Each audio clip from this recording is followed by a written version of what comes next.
Je suis Michel Salem-Sermenez, je suis un des cofondateurs d'Alumni for the Planet et j'en suis le président d'ailleurs actuellement. Et je vais vous dire quelques mots d'accueil. Alors c'est un webinaire organisé par Alumni for the Planet et par l'association des alumni des arts et métiers.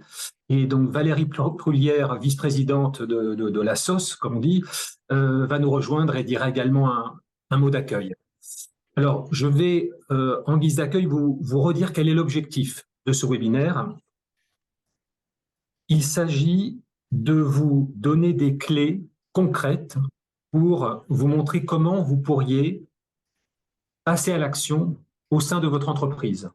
Donc, nous faisons l'hypothèse qu'une majorité de personnes autour de la table, pas la totalité, mais une majorité sont en activité au sein de leur entreprise. Alors, quand je dis entreprise, c'est au sens large, une entreprise privée, une organisation publique. Vous êtes, pour la grande majorité, également sensibilisés aux enjeux du climat et de l'environnement. Et vous savez que tous les acteurs ont un rôle à jouer, en particulier les entreprises. Vous sentez aussi que tous les collaborateurs au sein des entreprises ont un rôle à jouer, parce que le dirigeant seul, bien sûr, ne va pas arriver à accélérer la transformation de son entreprise, mais souvent, vous vous interrogez sur comment faire. Qu'est-ce que je peux faire, moi, collaborateur, au sein de mon entreprise? Et c'est à cette question précise que répond ce webinaire, qui est intitulé « Inspirer le passage à l'action ». Et ce webinaire est sur une thématique particulière. Alumni for the Planet, on en fait une vingtaine par an. On est sur la thématique de réduire l'empreinte carbone de son entreprise, qui est une thématique évidemment centrale.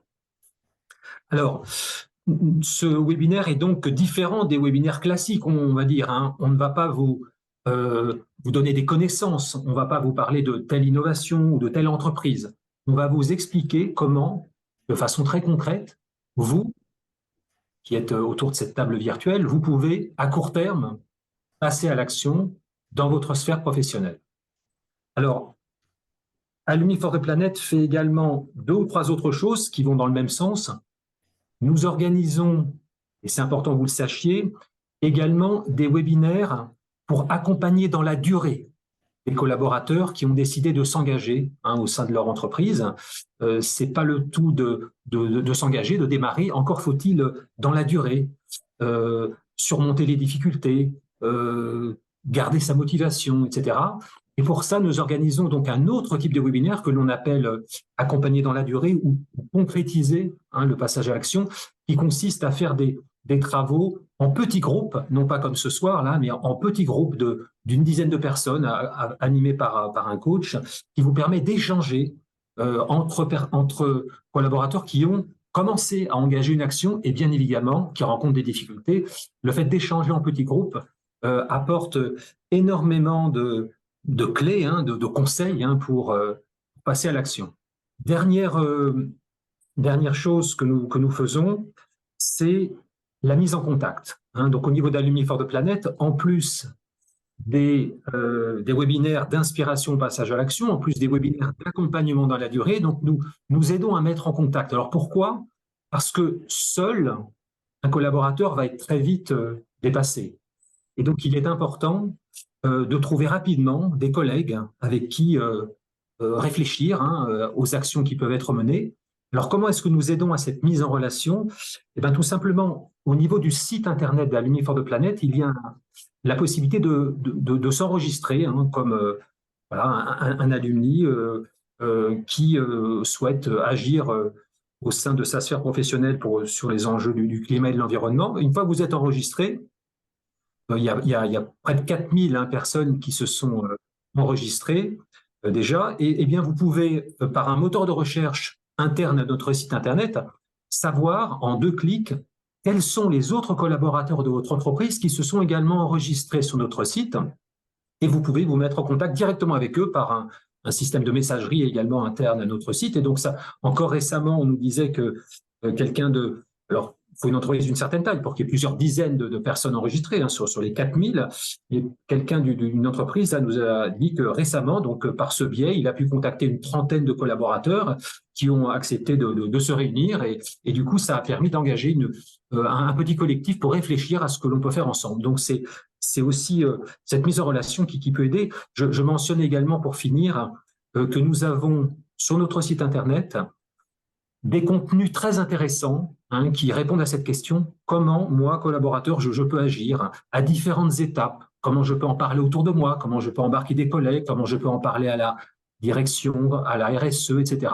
Donc voilà, notre site Internet est riche de tous ces conseils pratiques, en plus des webinaires comme celui de ce soir, sur lequel donc nous souhaitons que vous soyez inspirés pour passer à l'action.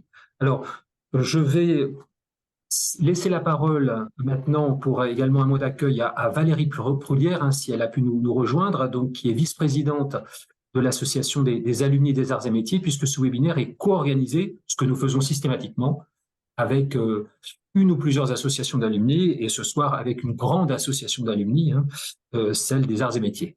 Valérie, je ne sais pas si vous êtes connectée. Oui, je suis voilà, connectée. Merci Michel, merci. Bonsoir à tous.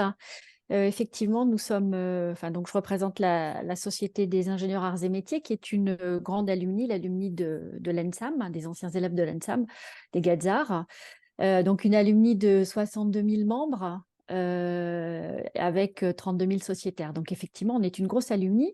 Et on est aussi très sensible, bien sûr, à tous les enjeux environnementaux, et on essaye à notre niveau d'apporter notre contribution.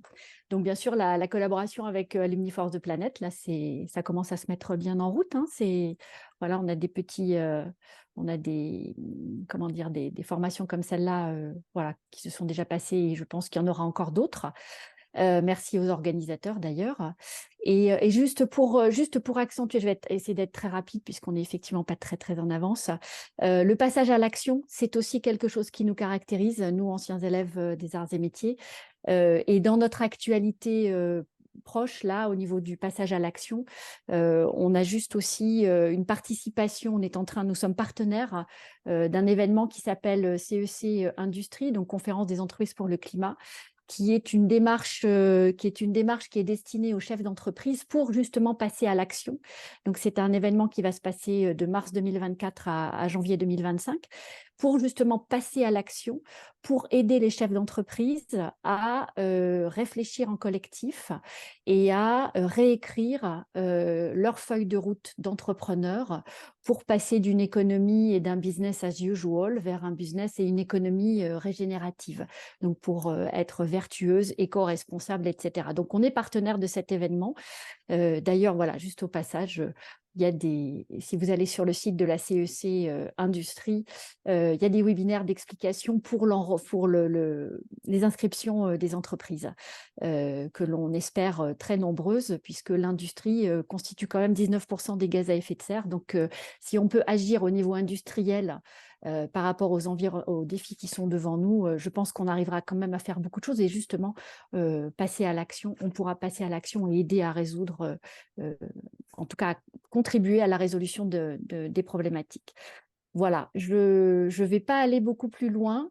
Merci à tous, merci à Michel, merci à Alumni for the Planet pour la co-organisation, merci à nos équipes, à nos GADS internes qui ont participé aussi et qui ont organisé, hein, Simon qui est quand même un pilier, Adrien qui va participer là aussi ce soir. Donc je vous souhaite à tous une bonne conférence, une bonne visio. Voilà, je ne suis pas certaine de pouvoir rester jusqu'au bout parce que j'ai d'autres engagements, mais j'ai vu qu'il y avait un replay, donc j'irai le regarder. Merci à tous et bonne soirée. Très bien, merci beaucoup Valérie. Et comme vous l'avez dit, effectivement, c'est la deuxième fois, hein, que nous organisons un webinaire, et nous souhaitons évidemment le faire une fois ou deux par an, comme nous le faisons avec les grandes associations d'alumni. Avant de laisser la parole aux deux intervenants qui sont de très grande qualité, hein, vous allez le voir, je voulais simplement mentionner deux choses. Si vous souhaitez participer à l'aventure d'Alumni for the Planet, hein, au-delà de la participation à nos webinaires, hein, n'hésitez pas à nous contacter, hein. Nous sommes une équipe de de bénévoles dynamiques et nous accueillons de nouveaux bénévoles tous les jours, je dirais, qui sont coordonnés par un salarié. Nous avons un chef de projet qui aide à l'organisation de l'ensemble de nos activités. Donc, n'hésitez pas à nous contacter. N'hésitez pas, si vous le souhaitez, aussi à contribuer financièrement à notre action. Nous sommes une association d'intérêt général, donc ce qui fait qu'il y a une défiscalisation importante de 65% des dons. Et la dernière chose, c'est que nous souhaitons systématiquement évaluer l'impact des webinaires que nous faisons. C'est d'ailleurs une des demandes de nos financeurs publics, puisque nous sommes essentiellement financés par les pouvoirs publics, à la fois l'ADEME, le ministère de la Transition écologique et le ministère de l'Enseignement supérieur. Et c'est pourquoi nous allons faire passer vers la fin du webinaire, donc rester jusqu'à la fin pour plein d'autres raisons, vous allez voir, mais aussi pour celle-là, c'est que nous allons passer un petit sondage pour vous interroger sur finalement le résultat, l'impact de ce webinaire en termes de passage à l'action à court terme en ce qui vous concerne. Et vous verrez, c'est un sondage très simple à renseigner et en quelques minutes, ça nous permettra d'avoir un feedback sur l'impact de nos webinaires. Sans plus attendre, je vais laisser la parole à nos deux intervenants de choc. Donc, tout d'abord, Aurélien Guèze, qui est un membre très actif de l'association des anciens Gazards, qui va nous rappeler, qui va se présenter, nous dire toutes les initiatives très, très intéressantes qu'il mène, mais également qui va nous planter le décor en quelque sorte, qui va rappeler brièvement l'urgence climatique et le rôle que les entreprises doivent jouer. Tous les acteurs ont un rôle à jouer, comme je l'ai dit, les pouvoirs publics, les individus, mais aussi les entreprises. Et ensuite, nous aurons un double récidiviste, Alexis Nicolas, puisque c'est la troisième fois, mais on ne s'en lasse pas, qu'il intervient dans nos webinaires. Et Alexis Nicolas a le rôle ce soir de témoin. Alors, qu'est-ce que c'est qu'un témoin? C'est quelqu'un qui est en train de mettre en mouvement son entreprise de l'intérieur. Il est en train de faire ce que beaucoup autour de la table ce soir, vous aimeriez faire en vous demandant si c'est possible et comment faire. Eh bien, lui, il l'a fait. Il l'a fait depuis des années et il va vous dire comment. Donc, c'est un témoignage très personnel, vous verrez. Il vous racontera voilà, comment ça a démarré, pourquoi il s'est lancé et comment petit à petit il a réussi à embarquer ses collègues, la direction, etc., autour de cette thématique de la réduction de l'empreinte carbone de son entreprise, et à commencer par le bilan carbone qu'a fait son entreprise, qui est une filiale d'Accenture France.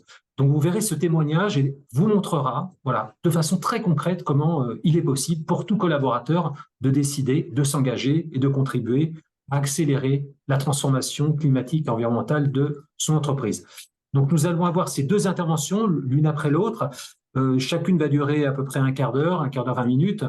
Et vous aurez ensuite la possibilité, via le chat, de poser des questions. Donc, n'hésitez pas. Donc, je vais animer ce chat avec également Simon Vuillaume, qui est également très actif au sein de l'association et qui nous a aidé à monter ce webinaire. Voilà, donc merci beaucoup. Profitez au maximum de ces deux intervenants de très grande qualité et on espère que ça vous inspirera pour vous-même comprendre comment vous pouvez passer à l'action dans votre sphère professionnelle. Donc, c'est à toi, Aurélien. Très bien, merci Michel, merci à Alumni for the Planet. Bonsoir à tous. Donc Aurélien Guèze, Gazard de la Cayenne 216, et je fais du conseil en décarbonation et en efficacité énergétique pour des acteurs industriels depuis 4 ans. Alors, avant de commencer à parler des sujets de décarbonation, je voudrais tenter un petit exercice immersif, pousse selon moi à l'action. Imaginez-vous dans un futur où vos enfants, petits-enfants, se retrouvent face à une planète profondément transformée, et pas pour le mieux. Des villes comme Jakarta, Lagos ou encore New York pourraient être englouties par les mers. Même Venise, Londres et une grande partie des Pays-Bas ne seraient pas épargnés. Imaginez Tombouctou enseveli sous le désert ou le fleuve du Niger complètement à sec. Des catastrophes naturelles comme les cyclones dévastent tout sur leur passage malgré nos tentatives de les contenir par des digues et des barrages. Dans de nombreuses régions, la chaleur atteint des niveaux insupportables, frôlant les 60 degrés en été.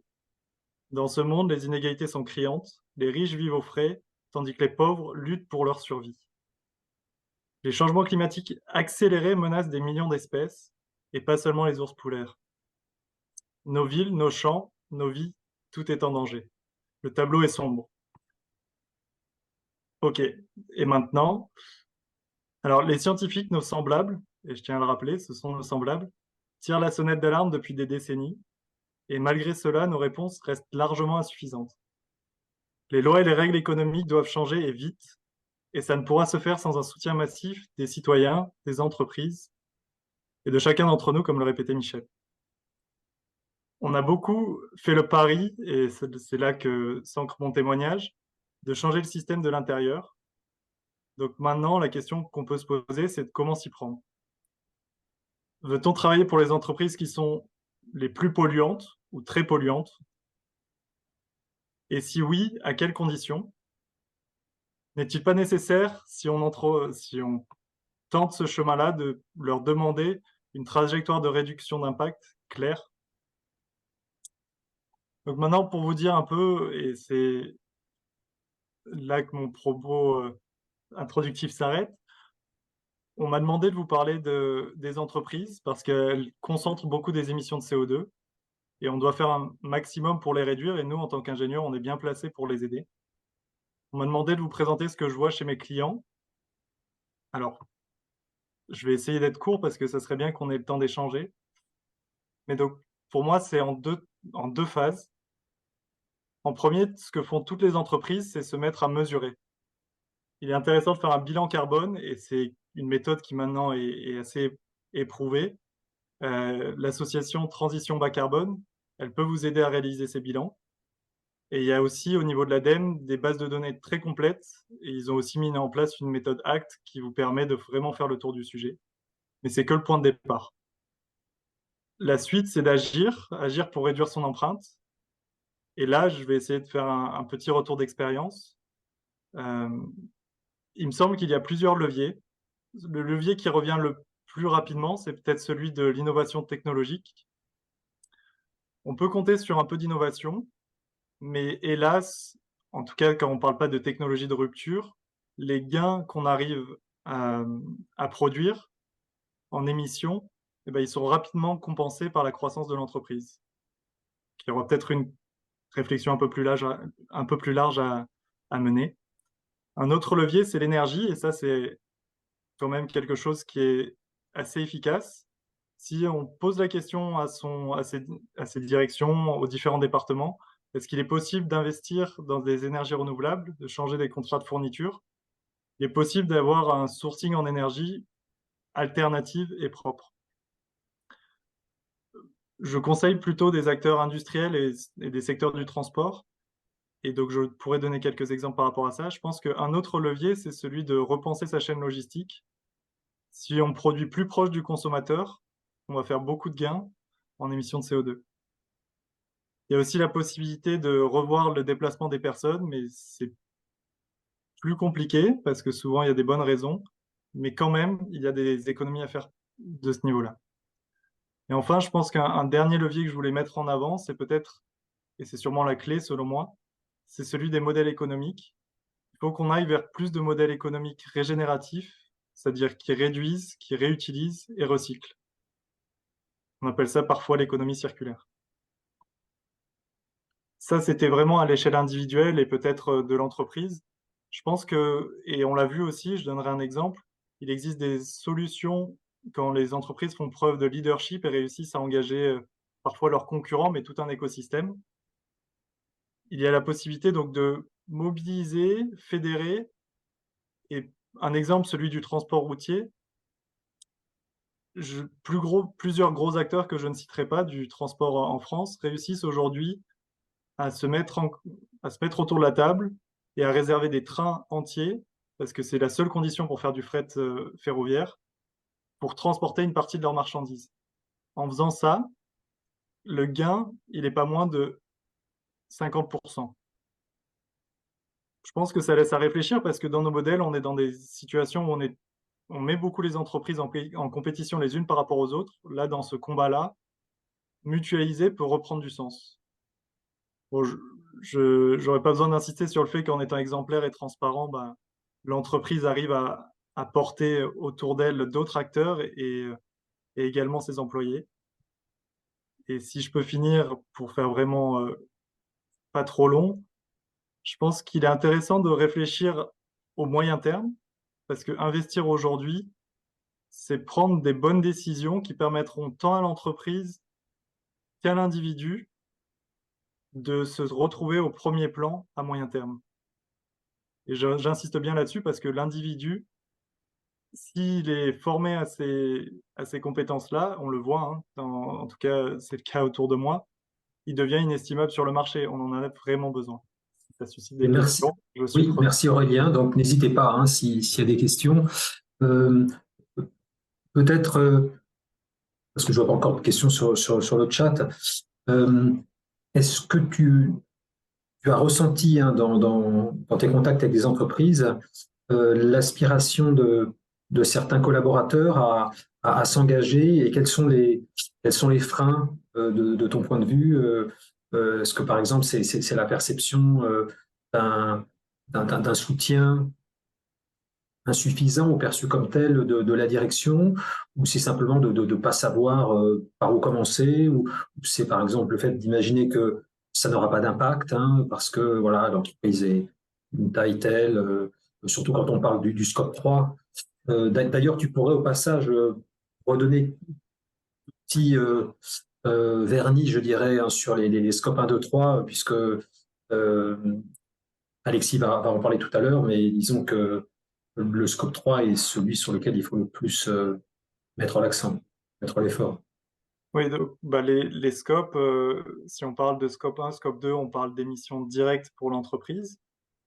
Scope 3, on est plutôt sur l'amont et l'aval, les émissions qui ont été générées pour produire les matières premières de vos produits et les émissions qui seront, si on prend l'exemple de l'automobile, générées dans l'utilisation du produit, donc par exemple par la voiture.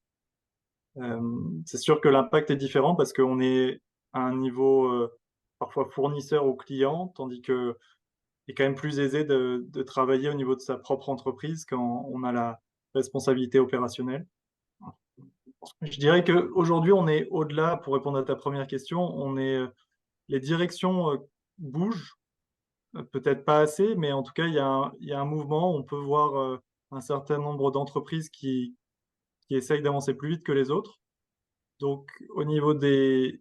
Et la loi aussi bouge. Au final, il y a des réglementations européennes qui sont très structurantes, qui ont été validées.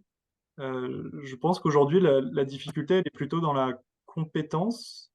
Il faut il faut vulgariser ce sujet. Il faut que les personnes qui s'y intéressent puissent avoir accès assez rapidement, et c'est l'objectif de ce webinaire, mais à des outils.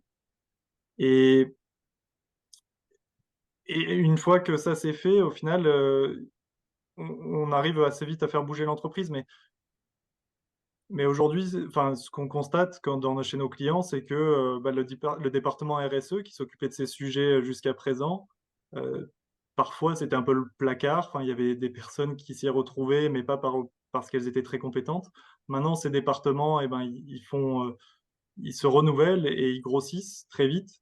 Mais ça ne doit pas se limiter au département RSE des entreprises parce qu'on parle de modèle économique, on parle de toutes les divisions de l'entreprise. Et donc, ça veut dire que ces compétences, elles doivent diffuser vraiment à tout niveau. Et je pense que du coup, c'est peut-être le premier frein que j'identifie chez mes clients. Donc, il y a quelques questions sur le chat. Question évidemment bah, sur lesquelles on viendra avec le témoignage d'Alexis tout à l'heure. Une question qui est voilà, pas simple. Comment sensibiliser les directions à cette problématique? Oui, je pense que enfin, vous avez aussi beaucoup d'éléments, donc je vais essayer de répondre de ce que j'ai vu, mais je suis sûr que vous pourrez compléter. Euh, Aujourd'hui, le bâton, il est déjà brandi. Enfin, une entreprise qui ne change pas va subir des grosses sanctions. C'est la réglementation. Il y a la Corporate Sustainability Reporting Directive qui a été mise en place au niveau européen. Donc, pour moi, le levier réglementaire, il a déjà été activé et des entreprises qui ne changent pas, qui ne se mettent pas en transition, vont de plus en plus être mises en difficulté. Donc, bon, c'est une façon de faire changer les directions, mais peut-être un autre axe, c'est de montrer que les employés, ils sont ils se sentent concernés, ils veulent que l'entreprise aille de l'avant et qu'il y a des nouveaux marchés à conquérir. Enfin, si on change les règles économiques, et c'est ce qui est en train de se passer, ça rebat les cartes et les personnes qui saisiront les opportunités en premier vont, tant au niveau de l'entreprise que de l'individu, vont se retrouver au premier plan, encore une fois. Merci Aurélien. Alors, une question également dans le chat qui n'est pas une question simple, hein. Je ne sais pas si tu pourras apporter une réponse sur ce sujet, la question du prix carbone. Euh, voilà, est-ce que tu as déjà accompagné des entreprises qui ont défini un prix carbone, voilà, pour aider à la prise de décision et pour prioriser entre différents scénarios, différentes solutions? Et quel ordre de grandeur? C'est un très bon outil et je pense pas le trahir, mais bon, je ne donnerai pas leur nom, mais beaucoup d'entreprises du CAC 40 ont déjà mis en place en leur sein un prix du carbone. Et c'est un très bon outil d'aide à la décision parce que on se projette et les projections, enfin, plus on avance, plus on se rend compte qu'elles sont réalistes et ça permet de faire des investissements qui en valent la peine. Donc, enfin, je ne peux qu'inciter à mettre en place un prix du carbone et peut-être ce que je peux rajouter pour donner un peu de vision là-dessus, c'est que notamment cette réglementation dont je parle, qui est déjà passée au niveau européen, incite, et je me demande même si à horizon 2026 ne demande pas pour les entreprises d'une certaine taille à ce qu'elles diffusent euh, auprès de leurs actionnaires, mais donc dans leur rapport annuel, auprès de la société, le prix du carbone qu'elles se sont fixés. Donc, ça semble être un outil qui se globalise, si je peux dire. Donc, Est-ce que, est-ce que, deux- est-ce que le prix de 200 euros est quelque chose qui est dans les clous ou pas? 200 euros la tonne, bien sûr. Euh, on n'y est pas aujourd'hui, mais en effet, il peut y avoir des projections de cet ordre-là, euh, et ça a un impact considérable. Enfin, forcément, les investissements en CAPEX vont changer si jamais la tonne de CO2 coûte 200 euros. Question sur la stratégie bas carbone affichée par certaines entreprises, voilà, qui peuvent parfois être un peu théoriques ou hors sol. Comme le dit Vincent dans la question, voilà, comment, voilà, qu'est-ce qu'on peut faire par rapport à ces ambitions parfois très fortes, hein, qui sont affichées avec des stratégies sur le papier très ambitieuses, mais pas forcément réalistes, compte tenu des investissements Ouais, qui seraient demandés. il n'y a jamais eu autant de greenwashing qu'aujourd'hui, mais bon, c'est peut-être bon signe parce que ça veut dire que toutes les entreprises comprennent qu'elles sont concernées par ce sujet. Mais il y a du greenwashing parce qu'elles prennent des engagements sans se rendre compte de l'ampleur du travail et donc parfois annoncent des choses qui sont carrément irréalisables. Ça, c'est d'un côté. Et puis de l'autre, il y a aussi peut-être le risque du marketing qui s'empare un petit peu vite de ces sujets et et là ce n'est que mon avis, hein, mais qui va du coup peut-être être trop vendeur. Et je me demande si, justement, en tant que scientifique, en tant qu'ingénieur, elle n'est pas là notre place. Est-ce que, justement, pour aller plus vite, eh ben, on n'est pas là pour débunker, si on peut dire, enfin, c'est-à-dire remettre les bons ordres de grandeur et rappeler ce qu'il est possible de faire et ce qui est hors d'atteinte. Peut-être une dernière question, donc de Jean-Paul. Nous accompagnons un très grand groupe qui a fixé le prix de la tonne de CO2 à 200 euros et utilise cette valeur pour hiérarchiser les projets dans leur processus d'investissement. Alors, ce n'est pas une question, c'est une intervention. Est-ce que, voilà, quelle est ta réaction? Est-ce que d'autres entreprises, à connaissance, vont jusque-là aujourd'hui? Est-ce que c'est la tendance? Oui, en l'occurrence, il y en a plusieurs. Il y en a plusieurs et je pense qu'au-delà du prix du carbone, elles ont aussi maintenant l'urgence en tout cas les grands groupes en sont conscients, de définir une trajectoire claire et de communiquer sur cette trajectoire claire de décarbonation. Euh, il peut y avoir d'ailleurs des sujets sur les engagements net zéro.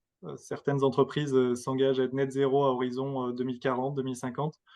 Bon, pareil, là, ce sont enfin, c'est bien d'avoir une vision, c'est bien d'avoir un outil comme le prix du carbone interne, mais encore aujourd'hui, mon sentiment de l'intérieur, c'est que ces engagements sont peut-être moins dans les groupes industriels, mais sont souvent pris rapidement sans se rendre compte de ce que cela implique. Et donc, il est intéressant que les ingénieurs et les scientifiques soulèvent le capot et regardent si on est vraiment aligné avec les engagements. Bien.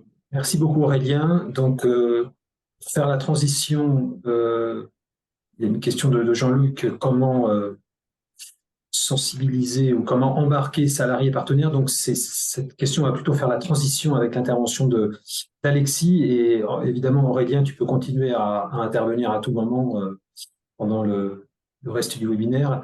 Donc, je vais passer la parole à Alexis. Comme je l'ai dit tout à l'heure, donc Alexis a pris une initiative qui a progressivement eu un impact important, euh, puisque voilà, il y a quelques années, il a lancé l'idée de faire un bilan carbone et ensuite ça a conduit à son entreprise à élaborer une stratégie bas carbone qui a été mise en œuvre.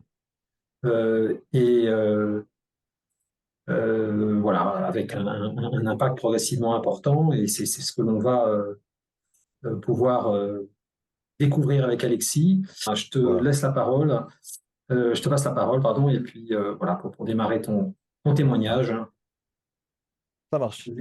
Donc, je m'appelle Alexis Nicolas, je travaille à Octo Technologies, j'ai rejoint cette entreprise en 2015, j'ai un parcours, moi je suis ingénieur informatique de formation, j'ai fait du développement, j'ai fait du management, j'ai fait de l'agilité, j'ai fait de l'accompagnement culturel de l'entreprise, et puis un petit peu comme tout le monde, peut-être un petit peu en avance de phase par rapport à la société, les sujets écologiques, environnementaux sont devenus importants pour moi, en tout cas au début à titre personnel, quand je dis au début, c'était autour de 2015, 2017, des choses comme ça. C'est devenu important pour moi. J'ai changé de lieu de vie, j'ai changé de façon de vivre. Voilà, j'ai modifié pas mal de choses dans ma vie perso. Et, euh, et ça ne suffisait pas. J'avais besoin de aussi rendre cohérent ce qui m'occupe beaucoup de mon temps, c'est-à-dire le travail. Et, euh, et progressivement, ouais, enfin, j'ai découvert un petit peu les grosses mauvaises nouvelles. Je pense, un petit peu comme tout le monde, je voyais les choses se passer, mais je les articulais mal entre elles. La chute de la biodiversité, le, le- Oui. les émissions carbone, le réchauffement climatique, etc. Je connectais pas forcément tous ces sujets, la chute de la biodiversité, le réchauffement climatique, etc. Et puis un jour, j'ai un peu plus connecté tout ça. Et en fait, je crois que le déclic, ça a été que j'ose en parler en fait à des collègues, que j'ose en parler un peu en interne, progressivement. D'abord, c'était plutôt de façon très informelle, autour de déj, de déjeuner ou des trucs comme ça. Puis au fur et à mesure, je me suis rendu compte que j'étais pas du tout seul à m'inquiéter fortement et de la situation générale et de l'avenir et de l'action ou de l'inaction de mon entreprise et à être concerné par ça et à vouloir changer ça. Donc au fur et à mesure, progressivement, et ça a pris 1 an, 2 ans, le temps de discuter, de voir que j'étais pas seul. Donc en gros, je me situe autour de 2017, 2018, 2019 à peu près jusqu'à créer même une sorte de mailing list de gens qui étaient concernés par ça et qui se partageaient des infos, des nouvelles, voilà. Et puis, euh, chemin faisant, en échangeant, on est autour de 2019, en fait, on commençait à être une bonne cinquantaine ou soixantaine sur 300 ou 400 salariés à l'époque. Et puis, on a eu envie au-delà d'échanger des emails ou des infos, on a eu envie de pouvoir échanger en vrai. Donc, concrètement, on a organisé un apéro un soir après après les réunions de travail pour se réunir, pour papoter, etc. Puis là, les idées, on a fait un peu plus qu'un apéro. On s'est dit, bah, tiens, comment on peut engager l'entreprise, comment on peut aller plus loin. Bon, sachant que quand même, dans les prémices de tout ça, il y a eu quand même la, en gros, la deuxième personne, en tout cas quelqu'un du COMEX qui participait et qui était là à cet apéro-là. J'avais échangé aussi avec le DG en informel sur ces sujets-là, qui lui-même était concerné, inquiet, il ne savait pas très bien par où prendre les choses. Et donc pendant cet apéro, bah, il se passe plein de choses, plein d'idées qui fusent. Là, allez, bon, bah, on change de fournisseur d'électricité, on arrête les touillettes en plastique, je ne sais plus quelles autres idées sont sorties. En tout cas, il y en avait plein de partout, à tel point que moi, je me sentais un petit peu paumé. Et je me suis dit, mais en fait, bon, j'étais un petit peu picousé à Jean-Marc Jancovici et à d'autres trucs. Et je me suis dit, mais en fait, pour y voir clair dans tout ça, si on considère que le changement climatique est un des principaux sujets, bah, en fait, il y a un outil pour ça s'appelle bilan carbone. Pourquoi on ne fait pas ça pour y voir plus clair et pour savoir si c'est important de faire des touillettes en plastique, si c'est plus important d'arrêter l'avion, si c'est plus important pour y voir clair dans tout ça et prioriser. Donc moi, j'ai proposé ça. J'ai eu pas mal d'échos, d'écoutes, de discussions, mais ça a pris encore un petit peu de temps et ça a pris une bonne année encore de gestation, de mûrissement, de discussion de façon un peu organique. Et puis en 2020, moi je suis consultant, enfin Octo Technologies, on est consultant. Et en 2020, je me suis retrouvé en intercontrat. Quand on est en intercontrat, en consultant, on essaye de se rendre productif et utile pour la boîte en interne, soit de faire de la R&D ou quoi. Et là, ce jour-là, je me suis dit, bah tiens, je l'ai dit, j'ai proposé de faire ce bilan carbone, bah pourquoi je ne le fais pas? Et donc, je suis allé voir ces personnes du COMEX, DG, je leur en ai parlé. Je leur ai dit que je n'avais pas les compétences pour le faire moi-même, donc il fallait qu'on se fasse aider par un consultant externe, mais que j'avais envie de le faire bien, quoi, d'aller loin, et notamment sur les questions des scopes 1, 2, 3, ce qui était obligatoire pour les entreprises de plus de, je sais plus, 400 salariés ou quelque chose comme ça. Ce qui était obligatoire, c'était de faire le scope 1 et 2, donc concrètement les bâtiments, les voitures et les consommations directes d'énergie, pétrole et électricité. Et je savais, j'avais l'intuition qu'en étant dans une entreprise dans le secteur tertiaire, ben, si on faisait que ça ne servait à rien, quoi. Autant pas le faire. Donc j'avais envie d'aller plus loin, de faire le scope 3.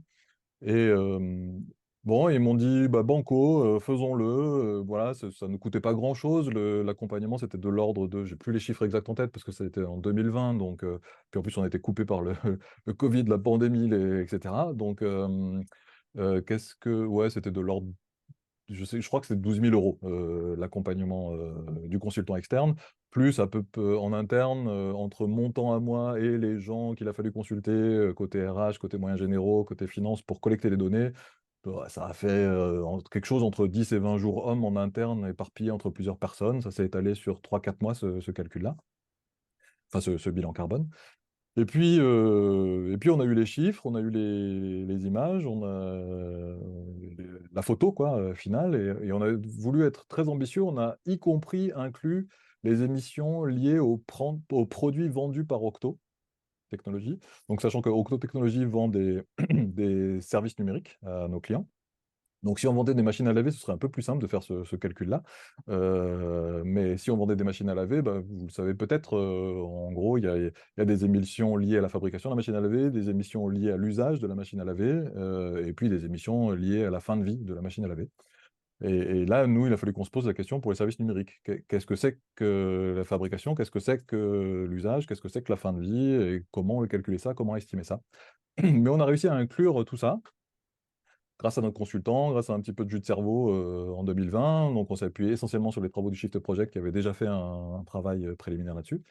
Et on a fait tout ça. Et là, ça a été vraiment une grosse claque, même pour moi qui connaissais beaucoup de choses. Mais on s'est rendu compte, en fait, que, donc, pour donner des ordres de grandeur, hein, le scope 3 est vraiment énorme pour une entreprise tertiaire. Nous, c'était 97% du bilan carbone total. 97%, c'était le scope 3. Le reste, c'était 3%.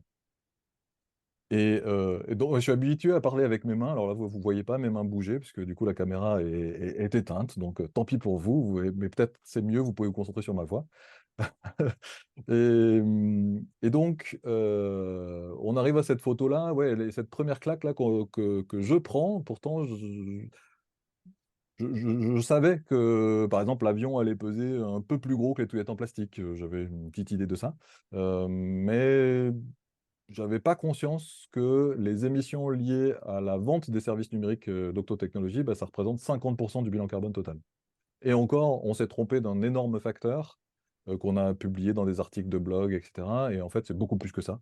Donc, finalement, quand on a fait ce bilan carbone, la conclusion, c'est si on ne change pas la façon dont on fait notre business, on ne peut pas être au rendez-vous des trajectoires de réduction d'émissions carbone.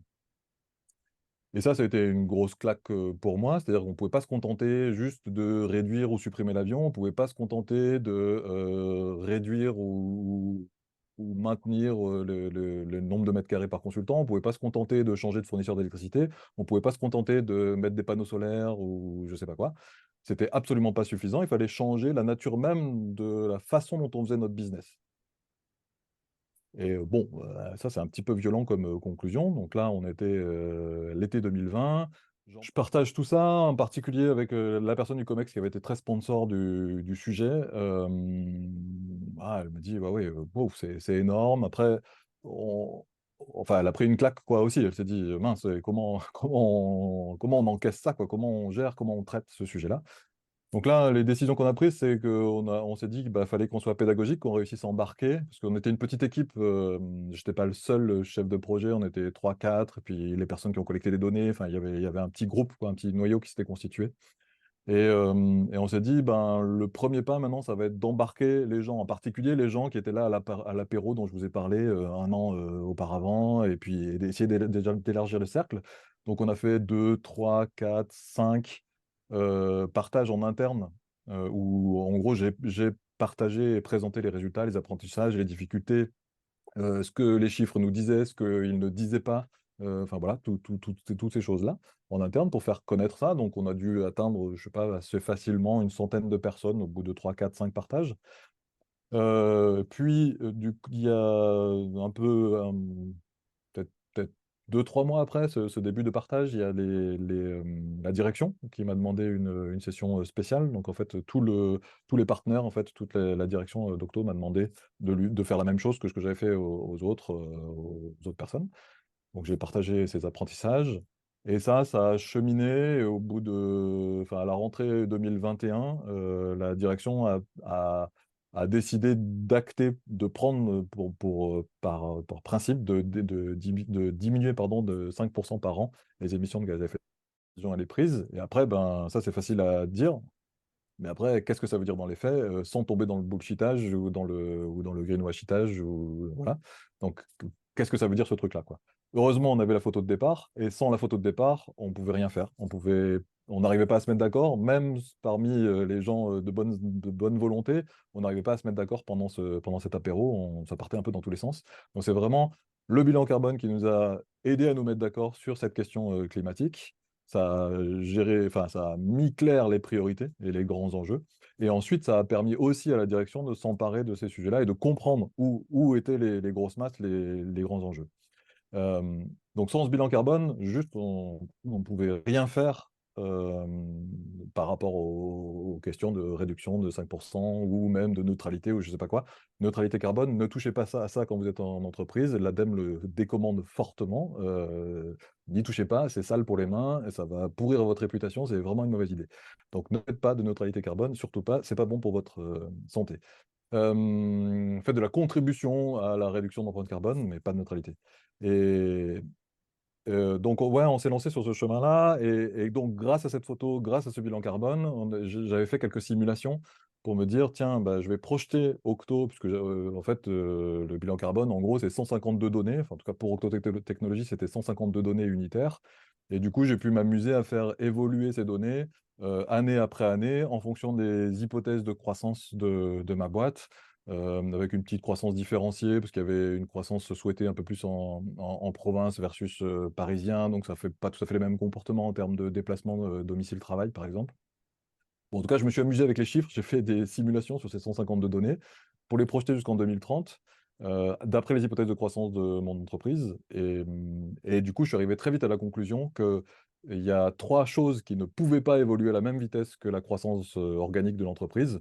L'avion, le nombre de mètres carrés par consultant. Et là, c'est l'inverse, c'est la façon dont on fait notre business, donc c'est-à-dire la façon dont on développe et qu'on fait des services numériques pour nos clients. Ces 3 choses-là ne pouvaient pas continuer dans du business as usual, sinon on n'était pas du tout au rendez-vous pour 2030.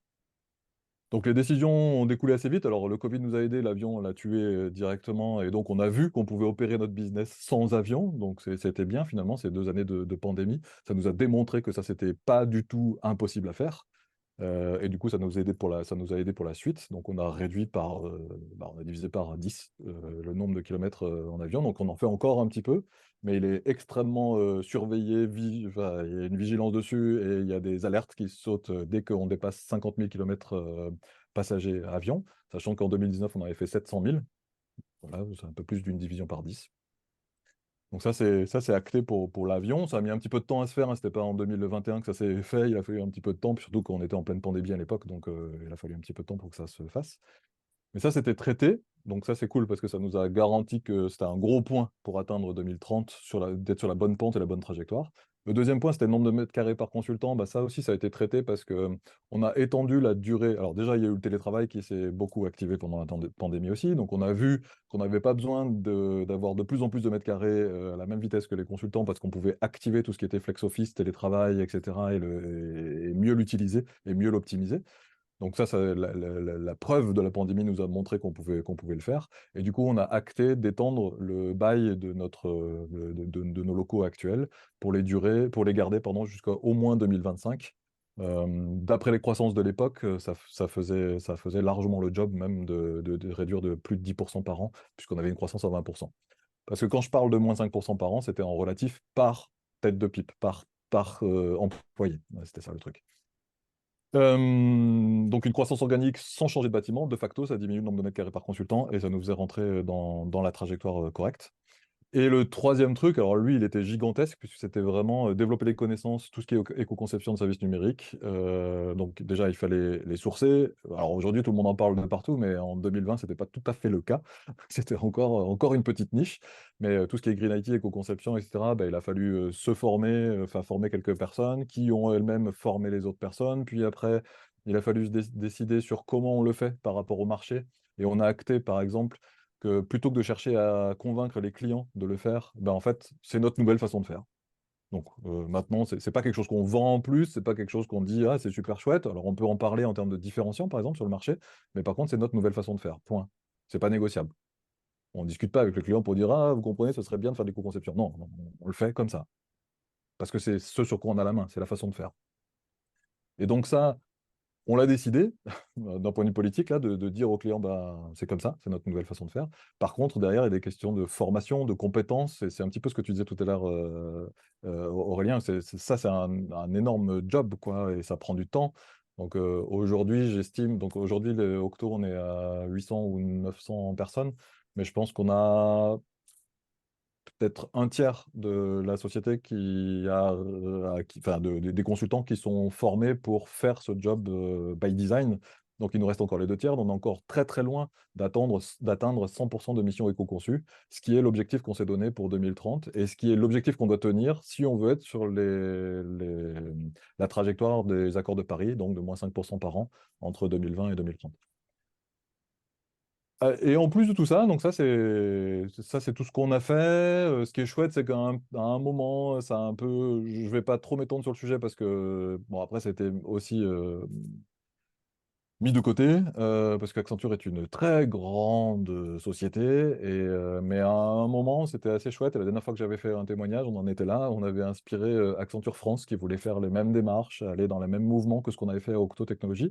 Donc bah, ça commençait à avoir de la gueule, quoi, je trouvais, parce que d'un apéro, euh, d'une discussion, de réussir à faire bouger une boîte de voilà, entre 500 et 800 personnes aujourd'hui pour Octo Technologies, ça allait potentiellement faire bouger Accenture France qui pèse 8000, 9000 salariés. Ouais, je trouvais que l'histoire était jolie. Bon, ça a bougé, moins, en tout cas à mon goût, mais je pense qu'il faut que je m'habitue à être déçu, mais moins vite et moins loin et de façon moins ambitieuse que ce que j'aurais souhaité, aimé, etc. Mais bon, ça, ça fait partie des négociations, on va dire.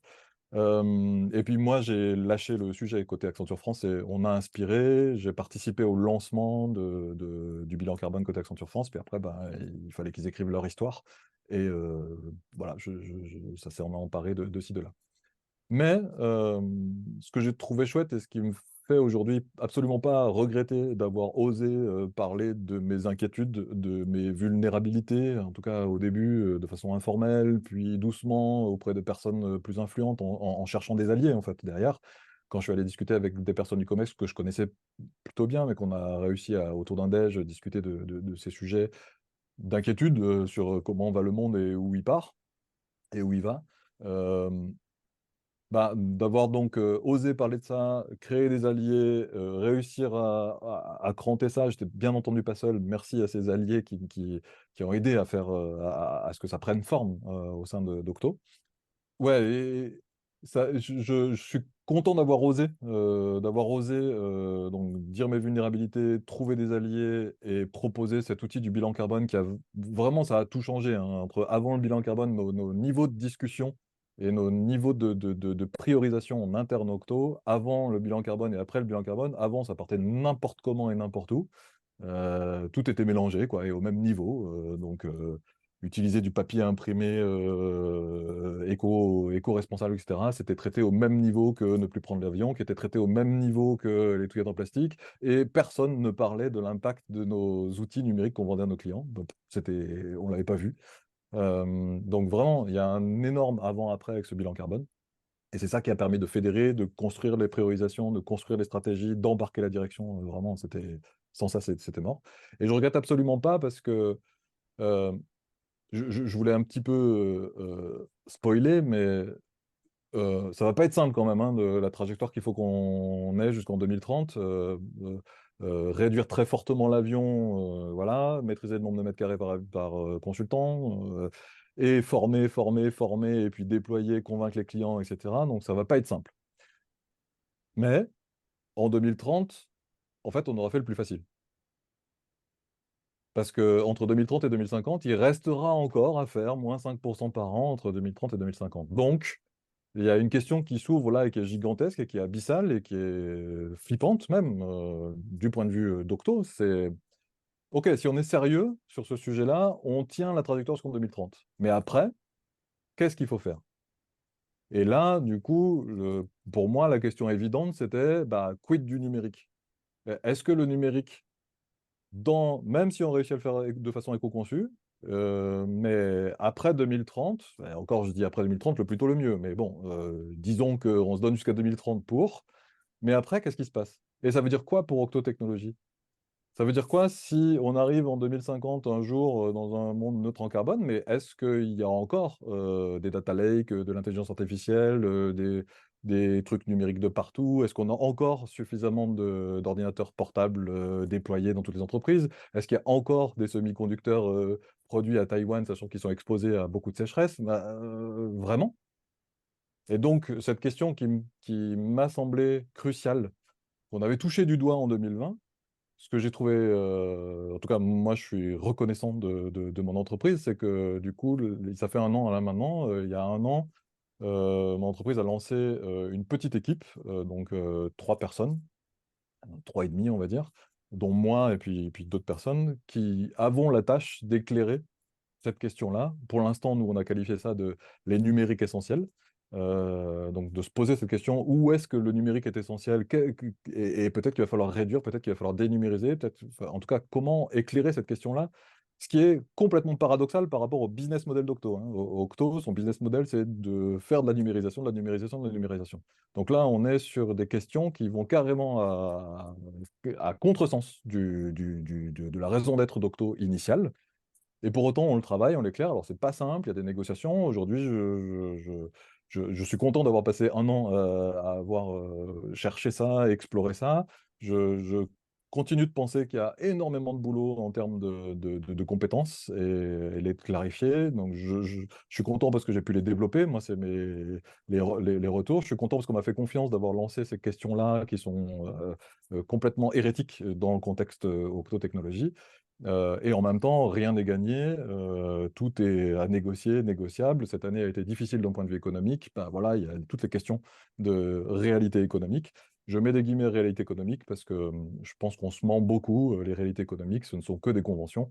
Les réalités de la physique et du CO2 et de la gravitation sont beaucoup plus réelles que la réalité économique. Et voilà. Et je crois que je vais m'arrêter là parce que je pense que là, je vous ai partagé les endroits où j'étais fier d'avoir osé. C'est pas un chemin simple tout le temps. C'est fatigant. Là, moi, là, aujourd'hui, présentement, je suis plutôt en mode en turbulation. Bon, bref, ça secoue. Voilà. On sait pas encore, je ne sais pas encore où est-ce que ça nous amènera, où est-ce que ça ira. Mais par contre, je regrette rien. Si c'était à refaire, je le referais. Et si vous voulez refaire ça dans vos entreprises, embauchez-moi. Moi, je suis chaud, je suis partant. Euh, je ne cherche pas de job, hein, je taquine en disant ça, mais et en même temps, je pense que j'ai acquis des compétences aujourd'hui qui sont pertinentes dans beaucoup de contextes. Et malheureusement, les réalités économiques, bah, je pense qu'elles pourraient nous faire perdre 1 ou 2 ans et ce serait très triste. Voilà, merci beaucoup pour votre attention et avec plaisir pour échanger et discuter. Si, merci à toi. Vraiment, un grand merci, hein, Alexis. Hein, voilà. On te connaît, on t'apprécie, on te fait revenir et on te fera revenir pour qu'à chaque fois tu nous fasses part des avancées. Voilà, enfin, moi je trouve que c'est toujours extrêmement inspirant euh, et très personnel. Hein, donc, je le redis aux participants, hein, voyez bien l'objet des webinaires d'Alumni for the Planet. Hein, ce n'est pas pour vous faire part de connaissances particulières ou de telle ou telle action de telle entreprise ou de telle ou telle innovation, c'est bien de vous montrer par l'exemple que tout collaborateur, voilà, Alexis n'est pas le chef de sa boîte, c'est pas le responsable de l'RSE, c'est un consultant voilà, très motivé hein, qui a décidé un jour de se lancer. En fait, tout collaborateur peut le faire. Et peut-être que, avant de répondre à quelques questions un peu techniques hein, du chat, est-ce que tu pourrais, si tu avais quelques conseils pratiques finalement à donner aux participants qui se disent à te voir, on a envie de c'est le but hein, de ces webinaires. On a envie de faire comme toi parce qu'on voit que finalement, c'est très enrichissant, c'est très gratifiant. Tu t'es pas fait virer, au contraire. Euh, et la première question que je vais poser, c'est embarquer ses collègues, trouver des alliés. Voilà, comment tu fais parce qu'en fait, très vite, c'est devenu collectif et heureusement, sinon tu n'aurais pas pu faire ce que tu as fait. Mais comment tu fais puisque voilà, comment tu arrives à convaincre d'avancer, comment tu donnes envie tes collègues Ouais, parce que chacun a des aspirations différentes, c'est pas forcément évident. Et ouais, chacun a un niveau de compréhension de l'enjeu aussi différent. je pense que mon premier conseil, moi, c'est d'oser parler de ses craintes. Vraiment, c'est d'oser entrer pas de conseils, pas de chercher à convaincre les gens qu'il faut changer les bibifoques, la planète ou les humains, c'est selon. Vraiment pas d'être dans un élan de convaincre, mais d'être dans un élan plutôt d'empathie et d'auto-empathie, de se dire, d'oser accepter, de se dire. Ouais, bah, je suis inquiet, moi, Alexis, je suis inquiet pour mes enfants, je suis inquiet pour mes neveux, je suis inquiet pour les gens sur la planète et d'oser le partager avec des collègues, mais de façon très informelle, hein, pas de façon publique, mais de commencer par ça. Et moi, j'ai été bluffé, en fait, à quel point je suis loin d'être seul. Et j'ai aussi été assez bluffé de très vite, c'est une foire d'empoigne, tout de suite. Alors, ça va être les voitures électriques pour certains, ça va être je sais pas quoi pour les autres. Enfin, tout de suite, on arrive effectivement, et c'est hyper difficile de se mettre d'accord sur le constat, quoi faire, etc. Et du coup, en bon ingénieur, l'autre conseil que je donne, donc le premier, c'est oser parler de ses craintes.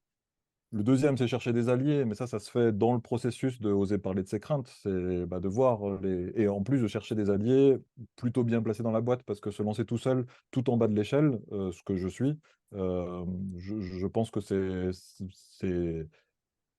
c'est pas une bonne idée parce que ça nécessite des moyens derrière et le risque, c'est de s'épuiser en fait. Et je vous conseille pas de vous épuiser.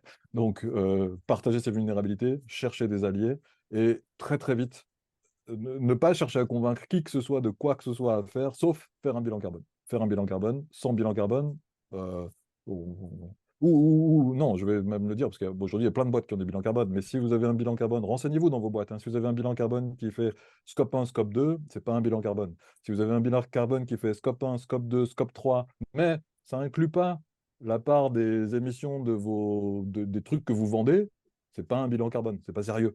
C'est comme quand Google nous dit qu'ils vont être neutres en carbone, je peux taper sur Google puisque c'est des partenaires et tout ça, donc je suis là aussi pour les challenger. Mais quand Google communique qu'ils sont neutres en carbone, bon déjà c'est une connerie, ça marche pas, intellectuellement ça fonctionne pas, donc c'est fallacieux. Et deuxièmement, ils incluent pas les effets liés à leur pub. Leur business model à Google, c'est de vendre de la pub. Vendre de la pub, bah, ça fait de la consommation. Et bien entendu, pour être neutre en carbone, il n'inclut pas. Donc, ça, c'est une aberration. Donc, osez de parler de ces vulnérabilités, chercher des alliés, faire un vrai bilan carbone sérieux. Et donc, si votre entreprise elle a un bilan carbone déjà, mettez votre nez dedans, regardez ce que ça donne, parce qu'il n'y en a pas beaucoup qui tiennent la route jusqu'à présent. Honnêtement, je suis assez catastrophé du faible niveau des bilans carbone qui sont réalisés aujourd'hui dans les entreprises. Alors, sur le bilan carbone, pardon, juste avant, je voudrais redire aux participants, vraiment, prenez 2 minutes et renseignez le petit sondage que Florian vient de remettre en ligne. Ça nous aidera vraiment à mesurer, puisque, comme vient de le dire Alexis, l'important, c'est de mesurer. Voilà, mesurer l'impact, non pas carbone, mais l'impact en termes de passage à l'action du webinaire. Alors, je reviens sur le bilan carbone. Quel conseil tu pourrais donner aux participants, puisqu'on a bien compris que c'était le point de départ et on pourra peut-être revenir pourquoi, et pour que tu redises pourquoi, parce qu'il y a quelques questions là-dessus. Est-ce que tu peux redire un petit peu quels sont tes arguments pour convaincre la direction de faire un bilan carbone? Pourquoi? On peut se poser la question parce que à partir du moment où tu mesures, c'est une forme de transparence, c'est-à-dire tu mets carte sur table quelles sont les activités sur lesquelles il faut mettre l'effort. Et donc, ça veut dire que ça peut conduire à des remises en cause, à des actions difficiles pour l'entreprise, son modèle économique vis-à-vis de ses concurrents, etc. Donc, quels sont les arguments pour dépasser ces craintes et convaincre la direction de faire, comme tu l'as dit, un vrai bilan carbone complet? Ouais, alors, moi j'ai eu la chance dans les alliés d'avoir très très vite, notamment le DG. Donc, mine de rien, ça pèse quand même dans la balance. Pour autant, le DG ne peut pas tout. C'est-à-dire que si son COMEX est contre ce qu'il veut faire, il peut pas. C'est pas un dictateur, un DG. Il y a aussi des équilibres politiques au sein d'une entreprise à gérer. Et donc, j'ai eu à me confronter à aider mon DG et moi-même convaincre des gens qui n'étaient pas convaincus du sujet. Donc, c'est là où je vais ouvrir les arguments que j'ai pu utiliser. Euh, Déjà, alors entre 2020 et aujourd'hui, il y a quand même une grosse différence. Aujourd'hui, je pense que je prends 9 personnes sur 10 dans n'importe quelle entreprise et 9 personnes sur 10 à peu près saines d'esprit. Si je leur demande si elles pensent important de réduire les émissions carbone, je pense que j'ai 9 personnes sur 10 qui vont me dire oui. Aujourd'hui, j'ai l'impression qu'il y a une sorte de consensus sur ce sujet-là, global. Après, le comment le faire, ça, c'est autre chose. Mais j'en ai 9 sur 10 qui me diraient oui. Donc, je pourrais poser cette question-là. Est-ce que tu as vraiment envie de... Et après, d'explorer comment tu voudrais te mettre d'accord ou quoi. Enfin, comment tu voudrais y voir clair et d'exposer qu'est-ce que c'est qu'un bilan carbone, de l'aider à s'approprier un petit peu ce sujet-là. Donc, il y a un autre truc aussi sur le bilan carbone, souvent, qu'on peut entendre parfois, soit des fois avec de la mauvaise foi, soit je sais pas, mais l'idée de la double comptabilité, l'idée de dire que non, mais les Chinois, je sais pas quoi, nous, comment on fait pour avancer? Moi, j'utilise une métaphore que je trouve qui marche vraiment très très bien. Euh, pour moi, le bilan carbone, c'est un outil pour jouer au plus grand escape game du monde. Le plus grand escape game du monde qui existe là, c'est qu'il faut qu'on sorte tous ensemble des énergies fossiles. Quand je dis tous ensemble, c'est les Chinois, les Français, c'est Octo Technologies, c'est ses concurrents, c'est tous ensemble, il faut qu'on sorte de la pièce. Je sais pas si autour de la visio, il y a beaucoup de gens qui ont fait des escape games, mais parmi ceux qui ont fait des escape games, ceux et celles qui ont fait des escape games, je sais pas si ça vous est déjà venu à l'idée dans les escape games de laisser de côté un camarade. Oh ben non, je vais faire sans lui, j'avance. Bah non, c'est complètement con. Un escape game, on rentre ensemble, on sort ensemble. Dans un escape game, est-ce qu'on se contente d'explorer 1 à 2% de la pièce? Bah non, c'est complètement con, on explore 90% ou 100% de la pièce pour augmenter et maximiser nos effets de levier. Quand je parle de 3%, etc., je fais référence au scope. Si je fais le scope 1 et scope 2 dans une entreprise, ça veut dire que je joue à l'escape game en regardant que 3% de la pièce. Bah c'est débile. Il faut explorer 100% de la pièce pour pouvoir sortir du jeu.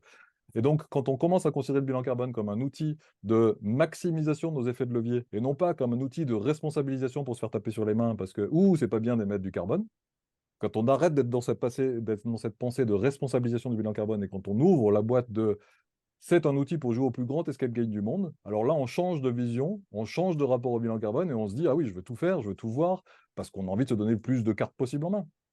En tout cas, toute personne saine d'esprit fait ça. Et donc, j'utilise beaucoup cette métaphore-là pour convaincre. Et après, il y a un autre truc qui marche bien quand même pour convaincre des gens de la direction, c'est que ça coûte pas très cher. je vous redis les chiffres, hein, 12 000 € pour payer un consultant pour faire un bilan carbone très sérieux, très complet, etc. Et de l'ordre de 10 à 20 jours hommes en interne pour collecter les données.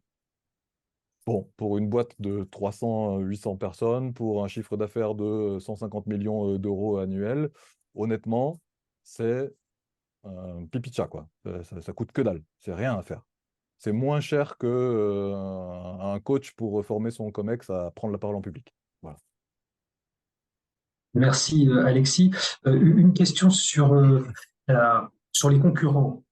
Je pense qu'il est au-delà du bilan carbone, hein, quand on aborde la stratégie de décarbonation, donc les actions qu'il va falloir faire, qui peuvent avoir un impact, hein, sur la façon dont l'entreprise vend ses services. Comment tu arrives à gérer cette question?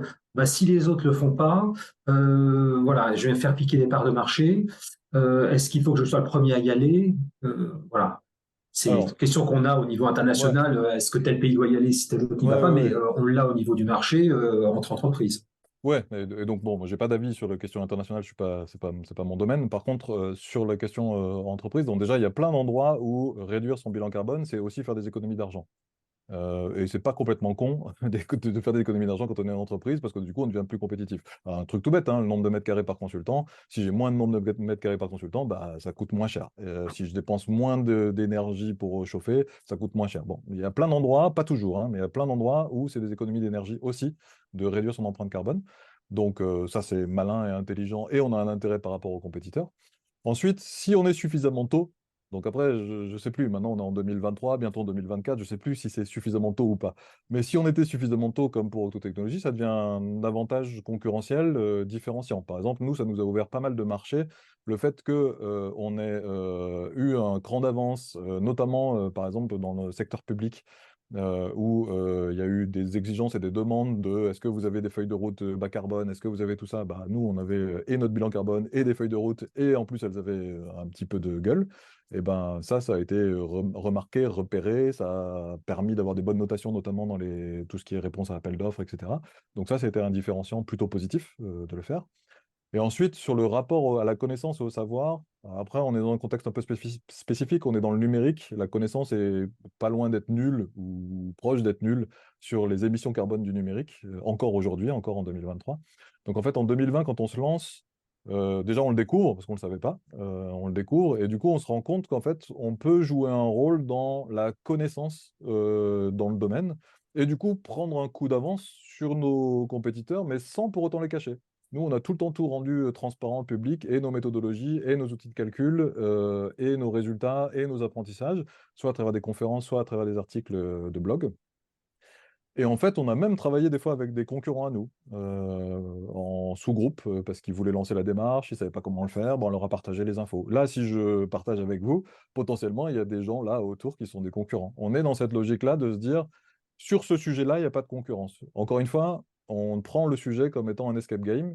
On sait que Octo a un rôle à jouer là-dedans, on joue et on pense que notre rôle, c'est d'embarquer tout le monde à jouer avec nous sur ce sujet-là, et qu'au passage, on va économiser des sous de ci, de là sur les réductions carbone. On va, si on est suffisamment tôt dans la barque, parce qu'après sinon il faudra rattraper, ce sera un autre discours, bon voilà. Mais si on est suffisamment tôt, bah, c'est différenciant, ça peut faire des coups. Et s'il y a aussi un autre truc, c'est que j'ai discuté il n'y a pas longtemps. Après, je suis dans une ESN aussi, donc une entreprise de services numériques. Et en gros, le business model d'une ESN, c'est on recrute des jeunes diplômés. C'est principalement sur la facturation des jeunes diplômés qu'on fait de la marge et qu'on vit, et qu'il y a une marge opérationnelle. Sur les vieux comme moi, il y a moins de marge derrière quand on les vend à des clients. Et donc, le business model d'une ESN nécessite de recruter beaucoup. On a un turnover, en gros, une personne en moyenne, elle reste 3 ans dans l'entreprise et elle part après. Or, on a constaté, et ça fait depuis 2017, 2017-2020, c'était encore des petits signaux faibles, mais il y a des gens qui partaient d'Octo parce qu'Octo n'était pas assez engagé sur ce sujet-là, donc on avait des problèmes de rétention, mais ce n'était pas encore visible, hein, je veux dire, ce n'était pas une grosse étude qui nous disait on a X% mais ça commence à arriver. Et depuis 2020, très clairement, des jeunes diplômés, si Octo n'était pas sérieux sur la question, on aurait du mal à recruter. Je le sais, des compétiteurs ont du mal à recruter. Donc là, encore une fois, il y a un vrai intérêt à être sur le marché, et je pense que la pression sociale ne va que continuer d'augmenter, et qu'aujourd'hui, prendre du retard, c'est dangereux. pour tout ce que je viens de dire juste avant. Donc moi, je prends le contre-pied complètement de la question, hein. Du coup, je dis pas par rapport, moi je dis l'inverse, c'est que prendre du retard, c'est dangereux. Parce qu'il y a le marché de l'emploi qui évolue, parce qu'il y a le marché des clients qui évolue, parce qu'il y a la CSRD qui arrive, dont tu as parlé, qui va arriver. Donc ça, c'est le bâton qui va arriver, qui va forcer tout le monde à le faire. Et en plus de ça, la connaissance, elle n'est pas encore totalement... Certes, le bilan carbone, c'est assez structuré, c'est assez cadré, mais honnêtement, ça secoue, hein. Il y a vraiment beaucoup de choses à faire. Et donc, le plus tôt on s'y met, le plus tôt on sera prêt. Et si on attend la contrainte et la réglementation pour le faire, ça va faire mal. Donc moi, je dirais l'inverse. Je dirais pas il y a des dangers, je dirais c'est hyper dangereux de ne rien faire. Voilà. Surtout que, encore une fois, je repose le cadre du débat. Quand on se pose la question, quand on arrive à la conclusion que, ah merde, le business model d'Octo est potentiellement un risque à terme, ce que tu évoquais, Aurélien, et je pense que ça se produit dans tous les secteurs. Nous, c'est le numérique. Ma conviction, c'est que ça se produit potentiellement dans tous les secteurs. Mais si on ne réfléchit pas maintenant à comment il faudra faire plus tard pour s'adapter, c'est certainement pas en temps de crise qu'on va pouvoir y réfléchir. D'ailleurs, on le voit aujourd'hui, l'année dernière a été un petit peu plus difficile que les années d'avant, et tout d'un coup, tout se referme. Donc, en temps de crise, on oublie, on ne pense pas à l'après. Donc, c'est pour ça qu'il faut y réfléchir le plus tôt possible, et pas attendre la crise. Donc, encore une fois, je vois plutôt l'inverse à la question qui m'a été posée. Merci Alexis. Par rapport à certaines questions, alors pardon, je vous redis comme indiqué dans le chat, hein, s'il vous plaît, prenez 2 minutes pour renseigner le sondage. Vous êtes une quinzaine à l'avoir fait, hein. On a vraiment besoin de ces retours d'expérience. Par rapport au bilan carbone, hein, je confirme, hein, parce qu'on a eu d'autres webinaires sur ce sujet, c'est vraiment un exemple, il y en a d'autres, hein, d'action qui permet de fédérer beaucoup d'acteurs au sein d'une entreprise et on peut commencer par là. Donc c'est vraiment ce qu'on vous encourage à faire, hein, à court terme. Hein.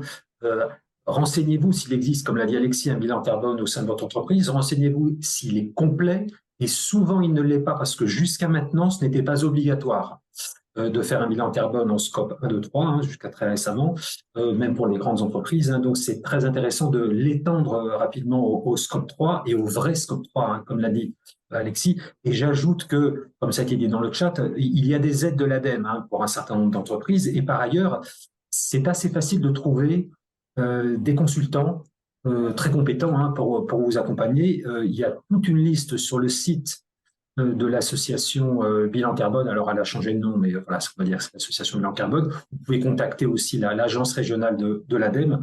Donc, c'est facile, ce n'est pas chronophage, c'est pas coûteux, c'est vraiment le bon point de départ. Et en plus, ça peut fédérer voilà, au sein de l'entreprise. Il y avait une question sur la fiabilité du bilan carbone. Je te laisse peut-être répondre, mais ce qui compte, c'est les ordres de grandeur, en fait. Hein. Ouais. Voilà, ça, c'est pas grave si c'est pas très précis, on ne fera pas de grosses erreurs. Hein. C'est ça. Et ça rejoint un petit peu la dernière question aussi qui a été posée sur les outils. Donc effectivement, toute personne qui dit j'ai fait un bilan carbone et je suis sûr de moi, d'ailleurs, quand on fait nos empreintes personnelles au ménage, des fois on a des résultats de type je fais 5,2 d'émissions carbone par an et par personne. Bon, moi ça, je considère que c'est fallacieux. Je considère que n'importe quel bilan carbone est précis à 10 à 20% près. Donc effectivement, c'est plutôt les ordres de grandeur et surtout c'est à l'intérieur du bilan carbone. Ce qui est intéressant, c'est les priorisations. C'est pas le chiffre au final, on s'en fout parce que il dit pas grand-chose. Par exemple, une entreprise du tertiaire comme Octo Technologies, on est de l'ordre de 4 tonnes par employé d'émissions CO2 si on fait un bilan carbone sérieux. Mais si je prends une fonderie, si je prends un acteur industriel, si je prends un énergéticien, on va passer à 1000, on va passer à 10 000, on va passer à 1 million pour les plus grosses consommatrices d'énergie par employé.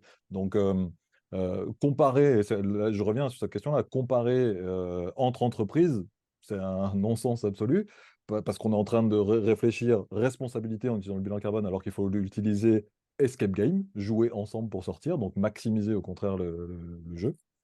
Et donc voilà, donc ce qui est important dans le bilan carbone, c'est les ordres de grandeur et les tendances, beaucoup plus que la précision et l'exhaustivité.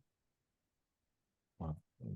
Moi, pour moi, un bilan carbone, ça s'utilise en ordre de grandeur et en tendance, c'est-à-dire que je commence, j'essaye, et puis je cherche à le faire baisser, et l'année d'après, je l'améliore si jamais j'ai pas eu le temps d'en faire un super bien la première fois.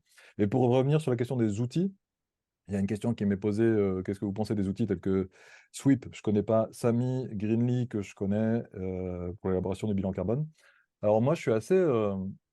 je- Les outils, c'est cool parce que ça nous masque la complexité et ça nous donne un résultat.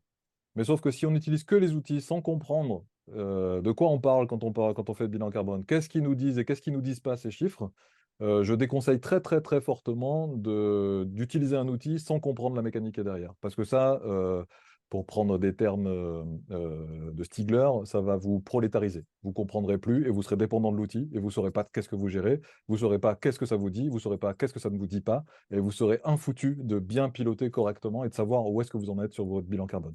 Donc moi, je déconseille la totale dépendance et l'absence de compétences. En fait, moi, à mon avis, il faut développer du savoir et des connaissances et des compétences en interne des entreprises et ne surtout pas tout déléguer ça aux outils. Cependant, les outils peuvent être utiles pour commencer, pour accélérer, voilà. Mais j'aurais vraiment tendance à dire, faites un vrai bilan carbone sérieux. Limite, il faut même qu'il soit un peu douloureux à faire, difficile à faire, parce que plus il est difficile aussi, plus on prend au sérieux ces chiffres. Si c'est trop facile et que je clique sur un bouton et que j'ai le résultat, bon voilà, c'est vite, on peut vite le mettre sous le tapis, je peux vite le critiquer, je peux vite, puisque c'est une boîte noire, je sais pas ce qu'il y a derrière, donc je peux vite me dire, bon bah c'est pas très grave, à la météo ils ont dit qu'il ferait beau demain, donc on s'en fout. Non, moi je recommande d'y mettre du jus de cerveau, de mettre du temps humain, de mettre de la connaissance et de la compétence dedans. Ça veut pas dire de ne pas les utiliser, mais ça veut dire que tout outil, toute simplification, toute facilitation, on le paye par l'incertitude derrière, on le paye par l'effet boîte noire qu'on a derrière. Et donc, je déconseille fortement d'utiliser un outil sans comprendre qu'est-ce qu'il fait pas, qu'est-ce qu'il fait mal. Je déconseille d'en utiliser un et pas deux. Je déconseille d'utiliser que des facteurs d'émission monétaires, parce que Greenly, par exemple, et Sami aussi beaucoup, c'est que des facteurs d'émission monétaires. Sauf que ça va vous dire à peu près n'importe quoi. Il suffit de comparer un billet d'avion en euros qu'on prendrait sur une compagnie low cost versus un billet d'avion Air France qui fait le même trajet. Vous avez tout de suite une idée que si je regarde les euros dépensés dans ce truc-là, ça ne me dit pas grand-chose, puisque c'est le trajet qui compte, c'est les flux physiques qui comptent. Donc tous les facteurs d'émission monétaire, c'est simple, c'est facile, parce que ça se branche à la compta, mais par contre, on a un coût derrière, c'est l'incertitude. Et du coup, attention à cette incertitude-là. Des fois, elle est acceptable quand on est dans les bons ordres de grandeur. Mais des fois, eh ben, le problème de ces incertitudes-là, c'est qu'on n'a plus les bons piliers, on n'a plus les bonnes priorités et on se floute la photo de départ. Donc, c'est ça Bien. le problème, quoi. C'est attention aux outils, ils pourraient vous déformer un peu comme un filtre Instagram. Faites gaffe à ça, quoi. Voilà. Merci, merci beaucoup Alexis. Donc vous l'avez compris, Alexis est passionné, hein. Donc voilà, n'hésitez pas à le recontacter, hein, si vous le souhaitez. N'hésitez pas également à recontacter Aurélien, hein, Aurélien Guèze, notre premier intervenant, hein, si vous le souhaitez. Il est 9h30. Nous allons voilà, clore ce webinaire. Donc encore un très grand merci à nos deux intervenants de choc, hein, et voilà, nous ne manquerons pas de vous recontacter pour d'autres webinaires avec d'autres associations. Je vais dire un petit mot de remerciement. Je laisserai aussi Simon dire un petit mot pour l'association de l'Union des arts et métiers, hein. Donc, mon message est simple, hein. Je souhaite vraiment que ce témoignage ainsi que l'introduction par Aurélien vous aura démontré que tout collaborateur a un rôle à jouer et que vous pouvez, hein, comme Alexis, à court terme, décider de passer à l'action au sein de votre entreprise. En particulier, commencer par proposer de faire un bilan carbone au sein de votre entreprise. C'est vraiment une bonne façon de fédérer les collaborateurs, de lancer une initiative et après, voilà, vous pouvez la mener très loin, comme ça a été fait par Alexis. Merci beaucoup. N'hésitez pas également à assister aux autres types de webinaires que nous faisons pour accompagner l'action dans la durée, hein, puisque vous avez vu, hein, Alexis vous a indiqué que ce n'est pas si simple, hein, qu'il y a forcément des difficultés à surmonter, et c'est très bien de pouvoir le partager avec d'autres Alexis, hein, que vous pourrez trouver dans ces webinaires en petits groupes, hein. Vous pourrez dialoguer de façon je dirais neutre, bienveillante et totalement confidentielle avec d'autres personnes comme vous qui sont passées à l'action et qui ont des conseils à partager avec vous. Voilà, c'est le webinaire concrétisé, le passage à l'action, complémentaire de ces webinaires comme ce soir, inspiré le passage à l'action. Donc encore merci. N'hésitez pas également à aller sur notre site internet et à utiliser notre moteur de recherche pour vous connecter avec d'autres personnes engagées au sein d'autres entreprises que vous ne connaissez pas, mais qui se sont aussi enregistrées sur notre site. Ça vous permettra de mettre en place rapidement un petit groupe. Encore merci et j'espère à bientôt pour d'autres webinaires d'Avenue for the Planet. Et je laisse peut-être le mot de la fin à Simon, qui nous a aidé à préparer ce webinaire. Et merci beaucoup, Simon. Merci beaucoup, Michel, pour ton animation et pour ce que tu fais au sein d'Alumni for the Planet. C'est remarquable. Merci, Alexis. Merci, Aurélien. Aurélien, un prochain rendez-vous, je crois, avec les Gazards et plus largement, hein, puisqu'il est co-organisateur d'un événement important. C'est la convention hydrogène des scientifiques et ingénieurs de France, donc avec des étudiants, avec des alumni, bien sûr.